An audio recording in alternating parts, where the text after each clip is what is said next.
Isang pinagpalang araw sa inyong lahat. Tayo po'y magninilay sa salita ng Diyos. Ang pinagmumulan ng awa at tawa ng ating buhay, ang salitawa. Today we are celebrating the feast of Saint Mary Magdalene. Sa nakaraan po, ang pagdiriwang po kay Santa Maria Magdala ay isa lamang pong memorial. Ngunit sa halaga po ng kanyang role na ginampanan at ng inspirasyon niya sa atin, ang pagdiriwang sa kanya ay inelevate, itinaas sa piyesta, isang dakilang kapistahan, sapagkat ang role ni Maria ay naging isang apostol sa mga apostol. Siya po ay naging apostle to the apostles, apostola apostolorum. Sino nga ba si Maria Magdala? Una po natin siyang nakilala sa chapter 8 ng Ebanghelyo ni San Lucas na isang babaeng pinagaling ng Panginoong Hesukristo, kung saan pinalayas ng Panginoon ang 7 demonyo. Hindi po natin alam kung anong ibig sabihin ng 7 demonyo. Maaari itong malubhang karamdaman o kaya naman hindi magandang nakaraan o mga kasalanan. Ngunit sapat na yung malaman natin that Mary Magdalene is someone who was called by the Lord and was forgiven and healed. Ganito po ang mga tinawag ng Panginoon. Lahat po ng tinatawag ng Diyos ay mayroong hindi magandang nakaraan, mayroong share of demons in themselves. Hindi po perpekto ang mga tinawag ng Diyos.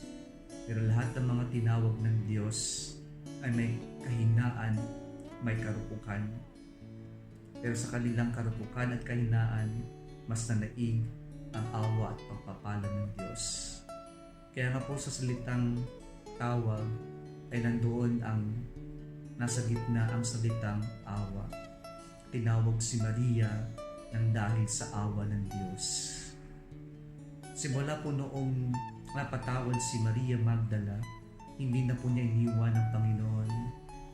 Maski hanggang sa pagpapakasakit, kamatayan sa krus, at maski doon sa libingan, naroon si Maria Magdala. Isang modelo ng pakikipagkaibigan sa Diyos.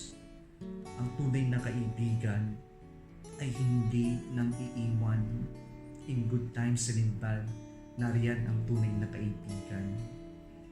At si Maria Magdalena ang siyang naging instrumento ng Diyos para turuan tayo na si Maria sa kanyang pakikipagkaibigan nagbabad ng oras sa kanya, hindi na niya iniwan ang Panginoon.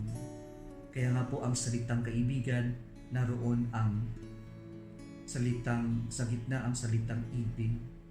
Hindi na niya iniwan ang Panginoon sapagkat tunay siyang umibig sa Panginoon.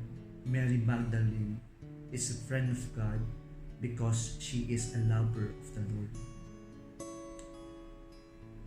Pangatlo po, noong po sa libingan sa ating Ebanghelyo ngayon, kahit malungkot si Maria nandoon at tila nawawala ang katawan ng Panginoon, kaya hinahanap niya ito at hindi niya alam na yung kausap niya doon sa may libingan ay mismo si ang ating Panginoon.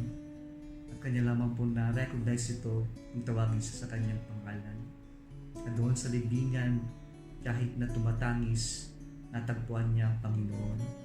At ang matagpuan niya ang Panginoon, kanya itong ibinahagi sa iba. Mga kapatid, kapag tayo tinawag ng Diyos, tinatawag tayong makipagkaibigan, magbabad ng oras sa Kanya. At sa ating pagbababad ng oras, tayo rin po ay isinusulong ng Diyos na ibahagi natin siya sa ating kapwa-tao.